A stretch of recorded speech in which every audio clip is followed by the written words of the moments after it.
We discussed the redevelopment of Atlantic City, the impacts of state legislation, and the outlook for 2025 with Assemblyman Don Guardian. It's all here on the next Latino Motion. Join us.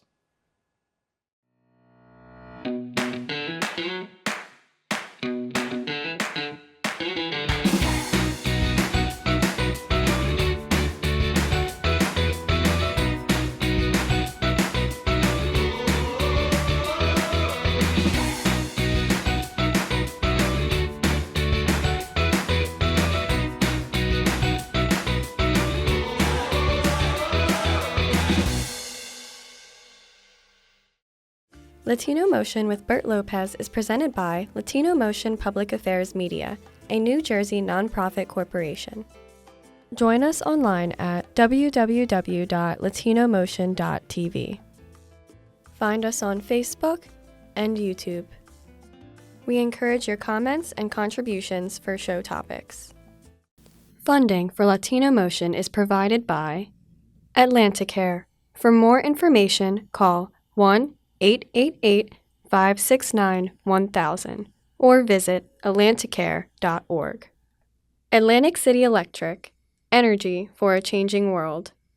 And South Jersey Gas. Welcome to Latino Motion, a weekly interview show highlighting issues impacting New Jersey's Latino community while advancing understanding of Latino cultural heritage and contributions to our society.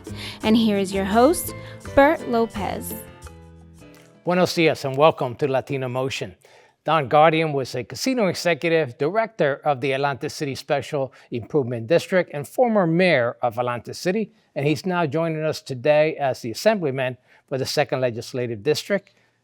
Assemblyman, welcome to Latino Motion. Hola, great to be here. And me and you go way back. Remember when you were in the Special Improvement District, and you were a great help starting off with the Latino Festival when we first started that many years ago there in Atlantic City. Yeah, great event up in Gardeners Basin. Absolutely. And we had a 15-year run there, and then lately it's been the Beta Field, and this year was held over New York Avenue and the Boardwalk, which is also a great venue, great event. Indeed. But this just brings us home to the fact that you're pretty ingrained in Atlantic City. So we're going to start there. Obviously, you have a state job, and you represent everyone, but mostly here in the 2nd Legislative District. Let's talk a little bit about some of the things that are happening in the state that have a direct impact to Atlantic City. And we could start with the environmental issue that's going on right now that's going to have an impact to a lot of the shore communities. And what's your take on it? So, I'm a green energy guy, and I understand the concerns.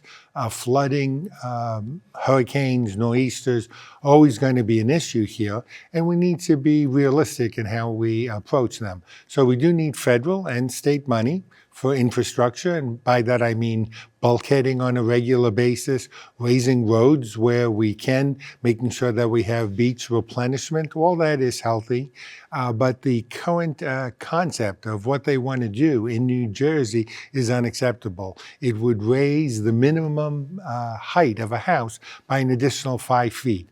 That would mean it would be 30 feet or 3 floors. So not only would you not be able to use the first floor. The 3rd floor would be the living space. Yeah, so you'd have to walk up 3 flights just to get to your first living space. Then you'd probably have another, that would kill all development in the shore. You wouldn't be able to afford to raise your house to meet those standards. It's not realistic. They're using it based on a 500-year floodplain instead of a 100-year floodplain. Right now, we have 11 feet above sea level is where you need to be. That's very healthy. I'm at 12 feet, and during Sandy, it certainly came up to 9 feet. So 11 feet, 12 feet is logical. That's where we should go. But we need to be helping people that are not there now because they can't afford it to be able to either give them a new home or help them raise their home. So what does that mean for a lot of the residents who don't meet even the 11 feet? It means they're going to flood. There's no question about that. And there's sections in Atlantic City where, once a month they have that 12 inches of water at high tide with the full moon. So it really means helping them, finding the funding, like we did for a lot of people during Sandy, finding the funding now to make sure everyone gets raised at least one story. And one story gives you the ability to park underneath. Can't use it for living space, but you can use it for storage for your car. I know that you're pro Atlanta City in terms of making sure that city thrives and develops. Let's talk a little bit about development. You mentioned this is a hurdle to future development, but tell me some of the things that are taking place to redevelop Atlanta City. Yeah, so, as Atlantic City goes, Atlantic County goes. So it's very important. But we have the casinos. I think it's important that we make sure that they're healthy. They've got to do their part by reinvesting in their properties, and they're doing that. For them to spend $20, $30, $40, $50 million a year per casino is the norm these days because they got a lot of competition. But beyond that, we've got to go beyond just casinos. We need new housing, both affordable and market rate housing. And if we look at all the other urban communities in New Jersey, they get a lot of help from the DCA, state funding, and from the federal government with the infrastructure program of the current president.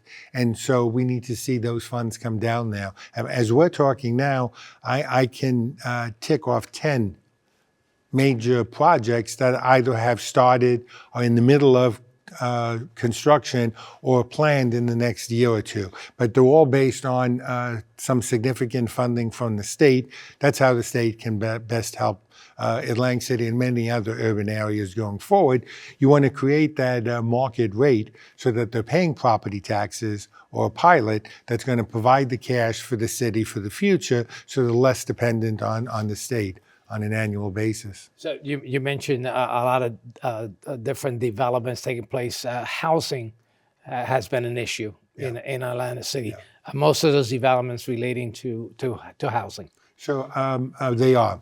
And I think housing is important. And, we've got to recognize that common sense and state law requires you to build 20% affordable for every 80% that you build market rate. We've done a bad job in Atlantic City with our housing that is run by the Housing Authority, which is owned by the city. And, Stanley Homes is just the tip of the iceberg, but it's reached a stage where it now needs to be bulldozed, rebuilt. But you can't bulldoze until you find places for people to live. So you need to be building some new housing before you can tear down the old housing. But the old housing is in horrendous shape. You would not live there. You certainly wouldn't want your mother, your family to be living there. So everyone deserves to have quality housing. And what I would consider quality housing for affordable housing is something that I'd be willing to live in.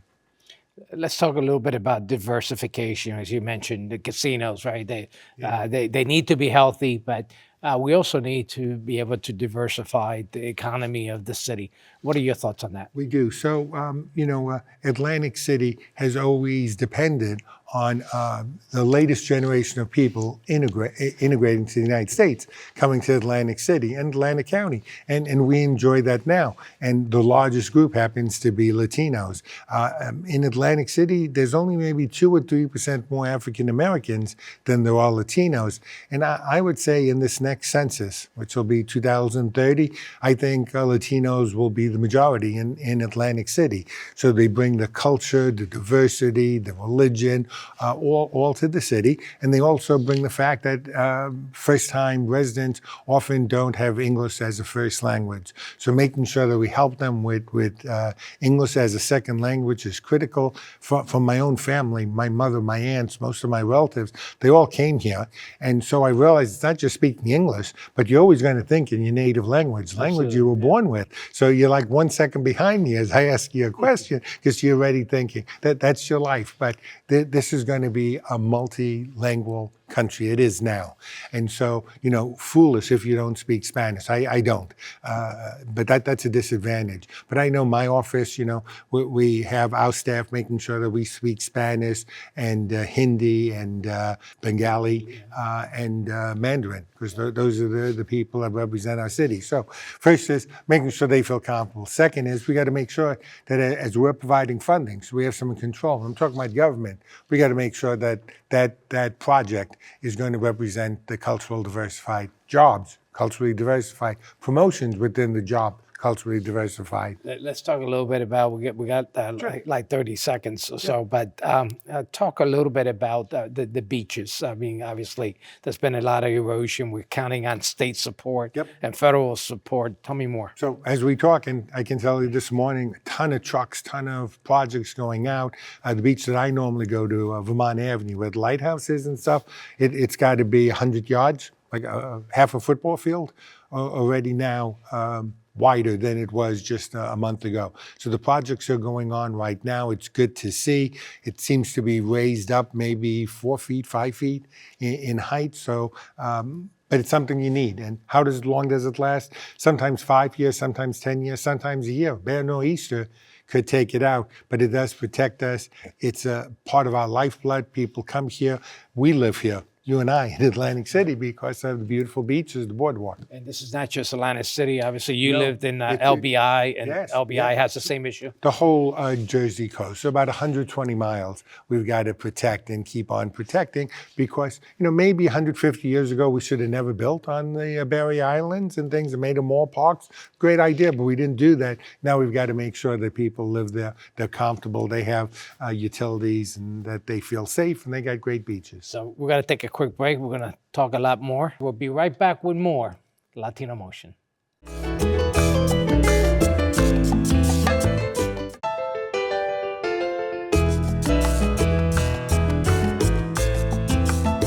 Welcome back to Latino Motion. We continue our discussion with Assemblyman Don Guardian, New Jersey Legislative District 2. And Don, I could call you Don, right? Assemblyman, we go way back. So I know that you've had some significant achievements, particularly when it comes to diversity. And want to talk about a couple of the bills that you have House sponsored. And certainly one of them is the certification for LGBTQ plus business ownership. Tell me more about that. So before I got to the legislature, they had provided setbacks like they do for minorities, for women, for the LGBTQIA-owned businesses as well. But they never had a program for identifying it. So this was really foolish. So what we want to do is establish a bill. Doesn't give them any other money or funding or anything else. It just gives them the ability to figure out who they are, to register them, and then we can monitor, is it good or bad for the economy? What do they actually put into the economy? How is it different than other groups there? So it's just trying to be fair. The legislative existed to have setbacks for this group, but they weren't included with the others. So this bill just brought it on an even keel, and it passed very well. There was no problem. And I saw from the floor, basically, you wanted them to be counted, right, in terms of what contribution those businesses are also bringing to the state. Exactly, to show that, it's very healthy to have LGBTQIA-owned businesses, that they add to the overall diversification of the state. They give people the ability that are family members to actually feel good about opening businesses, and then it shows the amount of income, state taxes, federal taxes, sales tax that they're bringing to the state. Another bill that you helped sponsor requires Department of Health and Human Services to create English and Spanish language internet websites. Tell me more about that. Yeah. So, in our office, this is a office myself and Claire Swift and Vince Palestina share. We speak English and Spanish, and for whatever it's worth, Bangladesh and Urdu and Mandarin. Because that's the language that people speak in Atlantic County. But Spanish is really a very important language. We know 40% or so, 50% of the population now speak Spanish, or Spanish is their first language. English is their second language. So it just made sense to have everything in both English and Spanish. Constitution, when they set it up in the United States, never selected English as a language. They did that for a reason. They said you never know when the community is going to change and there'll be another language. Now, they may not have thought Spanish, they may have thought French or German at the time, Dutch, but nonetheless, we thought it was important. I thought it was important.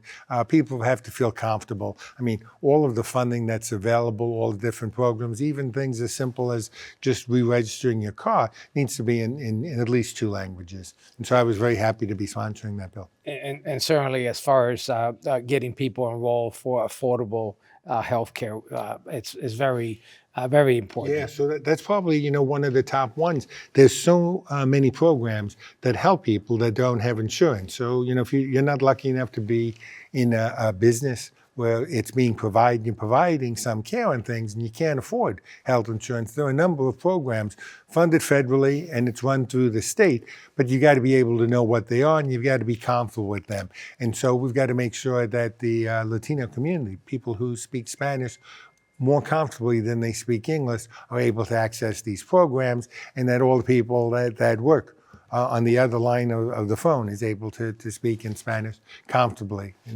as well. Let's talk about another bill that you're not in favor of. It's effective this coming year in 2025. The New Jersey annual increase will bring New Jersey's combined gas taxes to 44.9 cents per gallon. Yeah. All right, so it's up from 42.3. People don't realize they're paying that much in taxes every gallon of gasoline. And very probably that amount in federal tax. So it's going to be close to $1 that you're paying just in taxes. So when you're looking at trying to fill your car up, that's a lot of money that's going for taxes. It's also more important not to raise this kind of tax because it affects poor families much more than rich families. Just simple enough math and stuff. If you're making 150 grand a year, maybe 3 cents tax doesn't mean a whole lot. Making 60 grand a year, it certainly affects you. So yeah, I don't think it's a good tax. We should not be increasing it. And when we've done it in the past, maybe 10 years ago, we had a major increase in the tax, thinking that we were going to make all this money on outsiders that work in New Jersey but that live in Pennsylvania or New York. Guess what happened? They started buying their gas in Pennsylvania and New York, so we didn't raise any more money. Now we're just hurting New Jerseyans. Let's talk about what it's included in this bill in terms of what it's touted as the benefit, which is to improve, transportation and our highway infrastructure. What's the option if we're not raising funds this way? Our current governor came up with $3 billion to fix the affordable transportation, and it hasn't. So $1 billion he put on businesses that make more than $100 million a year. They pay an additional 2.5%, comes to $1 billion a year. Then in the budget, there's $1 billion a year, and they raise the fees to ride buses or trains, another $1 billion a year. So we need long-term, we got to look at other states, how they're funding the infrastructure. This particular infrastructure also is supposed to be used for repairing roads and bridges, et cetera. So, this is a bigger picture. We do have an infrastructure bank in the state of New Jersey that provides some of the funding, but we really need it on a national basis, a national infrastructure bank. George Washington had it, Abraham Lincoln had it, Franklin Roosevelt had it. It's a type of money that you would borrow to build roads, fix roads, build bridges, dams, et cetera, and housing. And so that's the big picture. We're seeing a lot of the infrastructure that has been built 50, 60, 70 years ago. In some cases, the state highways, the bridges are over 100 years old. They need replacement. So, you represent not just Atlanta City, you represent most of Atlantic County. Most of Atlantic County, which a lot of it is rural and have transportation issues. And I did see that you had a bill to improve at least transportation from the airport to the city, but what about the transportation in Atlantic County? So the one about the airport to the city is allowing CRDA to use fundings to provide some type of solution. Now, it could be just having a jitney there available every time a plane lands, or it could be something better, but they weren't able to do that before. They can do that now. We're talking about the rest of the state. The transportation in South Jersey is terrible. We need major changes. And it is also new thinking. I'm going to use Camden as an example, a positive example in South. They have a program where you actually call or use your phone or use a computer and say, here's my address, here's where I need to get to. and a chartered bus or a small van comes and picks you up. So It it's takes you almost there. like if Lyft or Uber. It's Lyft for poor people because it's $2. If you have more than one person, it's only $1 for them. And because Camden does not have supermarkets, it actually takes you to the next town. So you can get to the Acme, so you can get to the Lidl, so you can get to the ShopRite. So that's the type of things I think make sense now in Atlantic County. So, Assemblyman, we want to talk a little bit about the outlook for 2025 and beyond. We're just going to take a quick break. We'll be right back with more Latino Motion.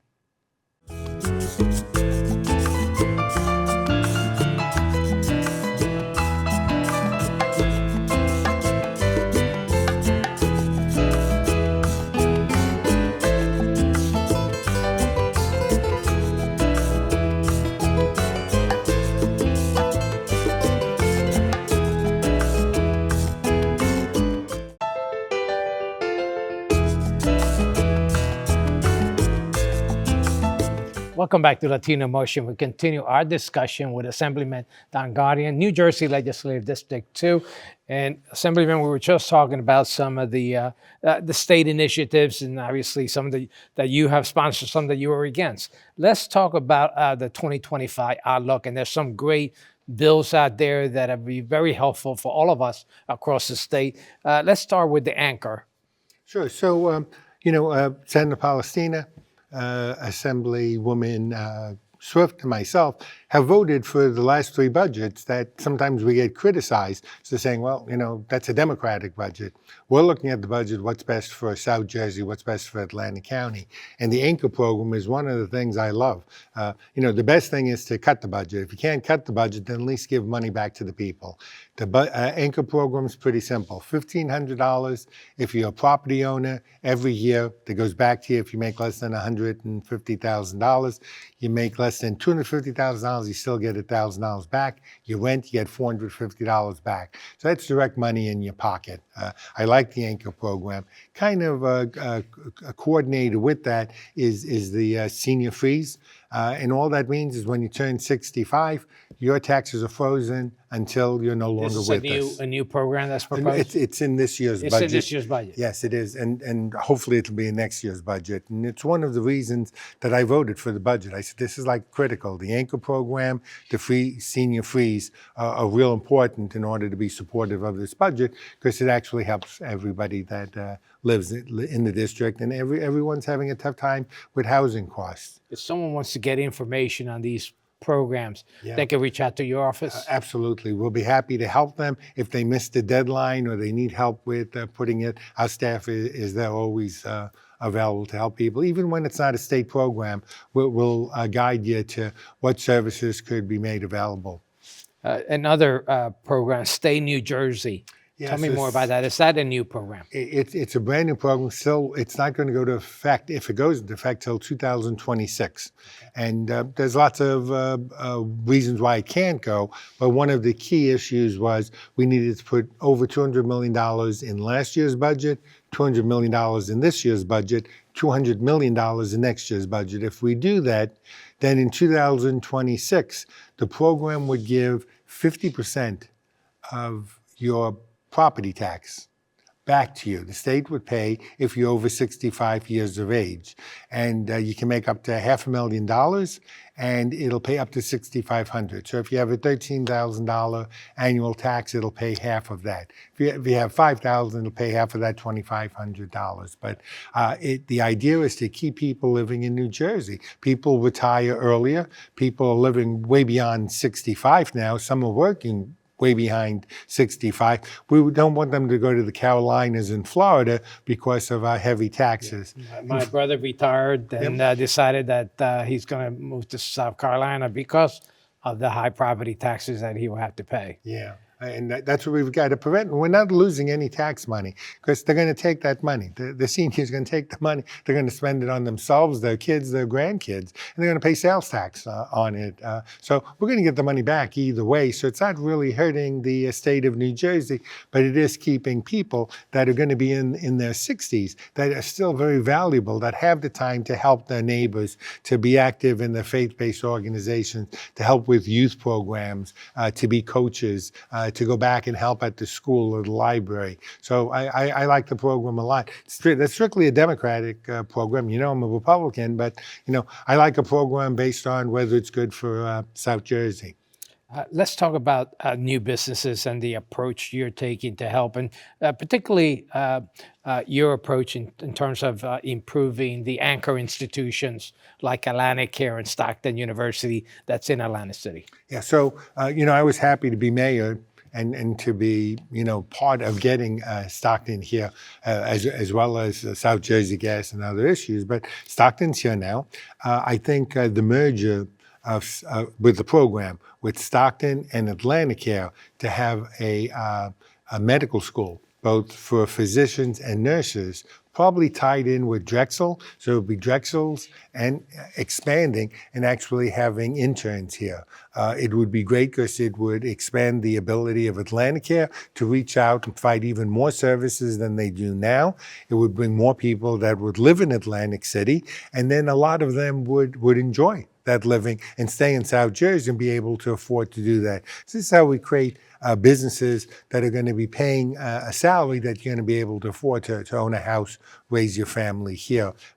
What they're doing at the airport as well with next generation programs for air travel, I think is critical too. I got to, you know, tip my hat over to Denny Levinson and what they're doing. But they built the first building. Now construction is starting on the second building. I think it's going to be sold out before they build it and things. Those are good paying jobs, just like FAA has there. So we need to diversify beyond just the casinos and just tourism. And these are two easy ways for us to do it. I think, you know, esports is going to play a part in New Jersey as well, and we should be jumping on that to be the leader in that new growth. Of course, we're recording this program at Stockton University, so I'm not letting you get away without telling me what some of the benefits would be for the university. So I think, first of all, we need to do everything we can to make Stockton even stronger than it is right now. Great to have 7,000 students going through it. Now let's look at what the graduate programs can be. Let's figure out how the Atlantic City campus can be fully utilized. So I know the president of Stockton announced just recently that he sees a graduate program as being the answer there. Maybe not doing anything with buildings right now. As a state, we need to provide some funding to be able to do that, to help Stockton. Vince and Claire and I have been very supportive. We got $10 million one year. I think we were able to write off about $2.5 million of debt this year for Stockton. So we need to make sure that Stockton's affordable, that it's moving forward, that it becomes a great university, not just a little liberal arts college. So just in a couple words, when you look at the outlook for 2025, what's the statement that you would put together on that? So we've got a new president. We've got to see what he's doing, what his plans are. And we've got to make sure that some of that money, more money, is coming back to New Jersey and specifically to South Jersey. I think next year for the state, money's going to tighten up. You know, we had a lot of money from COVID. That's over. A lot of federal government, that's not going to come back anymore. So all the municipalities are going to feel that there's no more free money coming down the road. So I think tightening the budget at every level. I know from the governor's standpoint, he's already announced that he expects each department to reduce their budget by 5%. So you've got to spend what you're actually taking in, not exceed that. And that goes for the federal government just like it goes for your municipality. Well, and on that note, tighten up the belt, so to speak. Thank you so much for joining us here in Latino Motion. Not sure when we are going to air, but Feliz Navidad. And that's my Feliz total. Navidad. That's my total Spanish. Thank you, everyone, for joining us here on Latino Motion.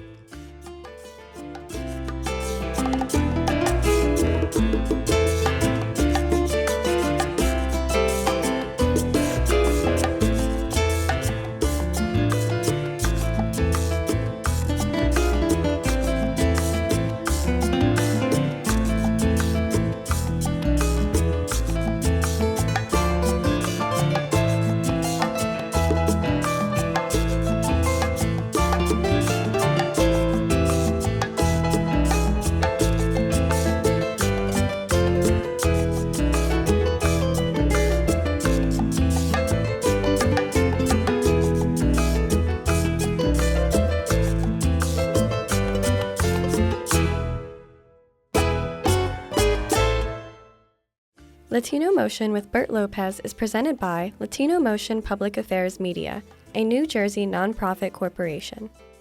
Join us online at www.latinomotion.tv. Find us on Facebook and YouTube. We encourage your comments and contributions for show topics.